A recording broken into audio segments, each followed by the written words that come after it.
સમગ્ર ગુજરાતમાં ગ્રામ પંચાયતની ચૂંટણીનો રંગ જામ્યો છે. તેમાં સમરસની ચૂંટણીઓ વચ્ચે કચ્છના માધાપુર, નવાવાસ અને ભુજમાં સરપંચની ચૂંટણીના કાર્યાલયનું ઉદ્ઘાટન કરવામાં આવ્યું હતું. સરપંચની ચૂંટણીને હવે થોડાક દિવસો બાકી છે. તેમાં માધાપુર, નવાવાસમાં વિકાસ પેનલની ચૂંટણી અને કાર્યાલયનું ઉદ્ઘાટનમાં અનેક મહાનુભાવોની મોટી સંખ્યામાં લોકોની હાજરી ઉપસ્થિત રહી હતી. અને ભુજ તાલુકાના ધાડેટી ગામના સરપંચ પદના ઉમેદવાર રાધાબેન માતાની જંગી બહુમતીથી જીતાડવા માટે લોકોને અપીલ કરવામાં આવી હતી. માધાપર નવાવાસના સરપંચની ચૂંટણીના કાર્યાલયનું ઉદ્ઘાટન. સરપંચની ચૂંટણીને હવે થોડાક દિવસ બાકી હોય માધાપર નવાવાસમાં વિકાસ પેનલની ચૂંટણી કાર્યાલયનું ઉદ્ઘાટન અનેક મહાનુભાવો અને મોટી સંખ્યામાં લોકોની હાજરીમાં કરવામાં આવ્યું. ત્યારે માધાપર નવાવાસના ઉમેદવાર વાલાભાઈ આહિર અને પેનલના પ્રણેતા જયંતભાઈ માધાપરિયા સાથે વાર્તાલાપ કરવામાં.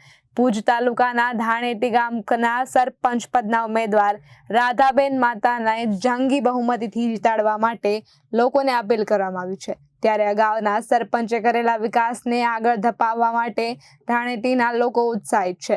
ત્યારે ધાણેટી લોકોએ કરેલ અપીલને સાંભળીએ.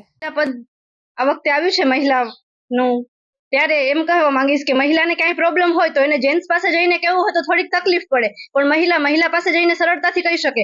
અને એવા સશક્ત પરિવારમાંથી છે અમારો ઉમેદવાર કે તેને કહેવાથી કોઈ પણ પ્રોબ્લેમ છે તેનું જલ્દથી જલ્દ નિરાકરણ આવી જશે તેવી અમે બધાને અપીલ કરી છે કે બધા અમને હોટ આપો, પછી થઈ જશે તમારું કામ. એમ મારું નામ કરણ સોમાભાઈ રબારી.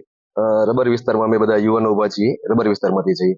અને રાધાબેન માવજીની બોડીમાંથી ભાઈ મસરૂફ એમણે ફોર્મ ભરેલું છે સદસ્ય તરીકે.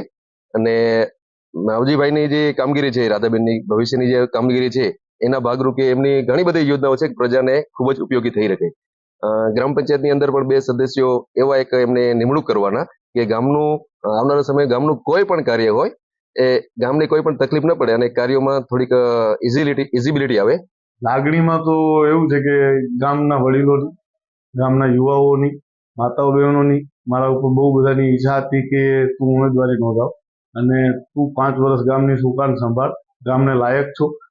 અને મારી થોડીક પ્રેરણા બધી આમ અલગ છે કે હું એક આધ્યાત્મિક ભજનથી બહુ જોડાયેલો છું, સાધુ સંતોથી બહુ જોડાયેલો છું. અને મને થોડુંક પહેલા ના હતી પણ પછી બધાના કહેવાથી આમાં ક્ષેત્રમાં આવ્યો છું.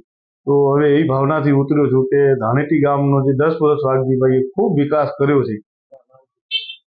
જય શ્રી કૃષ્ણ. મારું નામ છે ગીતાબેન આહિર. હું ધાણેટી રહેવાસી છું.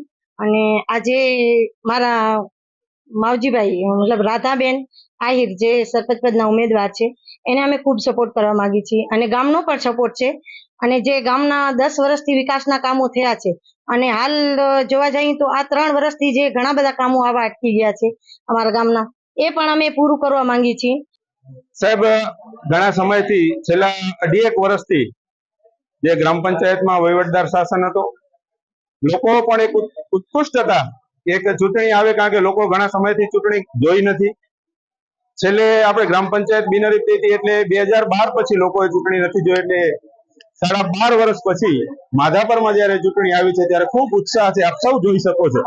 અમારા જે કાર્યાલયનું ઉદ્ઘાટન થયું, વિવિધ સમાજના સૌ અગ્રણીઓ, વિવિધ ટ્રસ્ટના સૌ અગ્રણીઓ અને વિવિધ રાજકીય આગેવાનો પણ અમારા સમર્થનમાં જયારે અમારા ત્યાં 18 વર્ણના ઉમેદવારો, શ્રેષ્ઠ ઉમેદવારો, સ્વચ્છ પ્રતિભા ધરાવતા ઉમેદવારોને પસંદ કર્યા છે.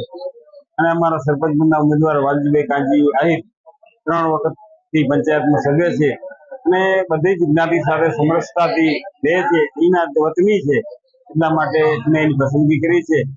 રિપોર્ટર કેતન સોની, જનાદેશ ન્યૂઝ, કચ્છ.